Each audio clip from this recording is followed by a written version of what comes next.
It's been a couple of weeks since I've done a food review, and in that time I've got some very, very bad news to bring you. Firstly, I've been stricken with an affliction that is most commonly known as starting to like reggaeton music. I was in a club last night and I said to myself, this Bad Bunny song isn't so bad, which is single-handedly the worst thing I have ever said in my life. I would like to apologise to my family, to my friends, and to everybody who knows me. This is truly the lowest moment I have ever experienced. On top of that, to make things a lot worse, being in an Instagram paradise here in Bacalar, I allowed myself to appear in a video on a swing on a lake. Who the hell do I think I am? Again, I can only apologise to anybody who has even had brief contact with me at any point in their lives. I have let all of you down. So I've come all the way across Yucatan. I was in the capital, in Merida. They told me it was the safest city in Mexico. Well, I can tell you that as soon as I got to Merida, I sat on my sunglasses and I broke them.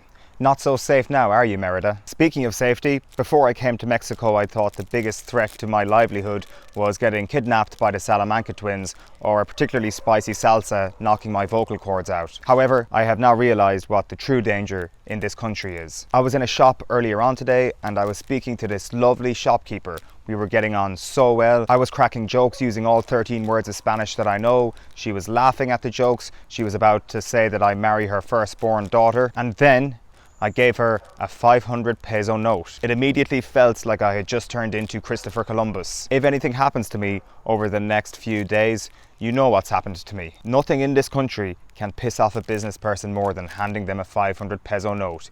Even if you bring them all the way to the ATM and show them that 500 pesos is the only thing that they will give you, they will still treat you like you were an absolute scumbag. So I apologise to that shopkeeper, but only on the proviso that she has not called for a hit on my head. So today we are reviewing a true Mexican delicacy: spooky, squishy, sugary things. How do you know if it's spooky season in Mexico?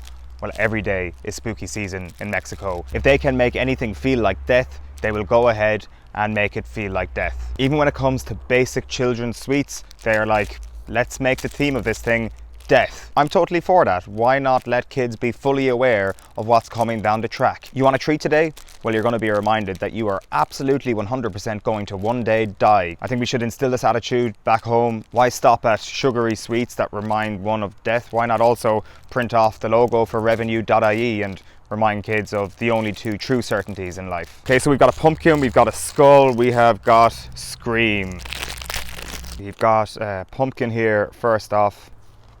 Wow, they are sugary as hell. So this is clearly like orange flavour as well as lemon, yellow flavour and something else as well. So it's not just food colouring in this. It seems that they've used actual flavours in terms of bringing the best out of these squishy, sugary, spooky things. This skull here as well, also kind of a similar thing. Suffocating amount of sugar. They are definitely sugary, they are definitely squishy, and boy are they spooky. Which of those adjectives are most apt for these things?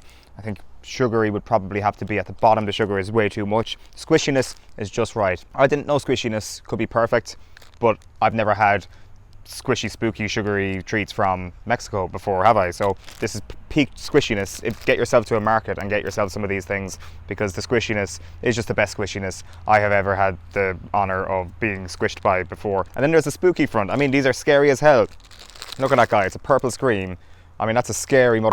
So a thumbs up for the spooky, a thumbs up for the squishy, and a thumbs down for the sugariness, which means that these things are officially getting a score of 66.6%. You know what? I really like the fact that Mexico are open about the fact that they love death. There is nothing more that Mexican people love more than death. But that's not a unique thing. Pretty much every country is exactly the same. It is one of the most fascinating concepts in life. The Mexicans are the only ones brave enough to actually admit it.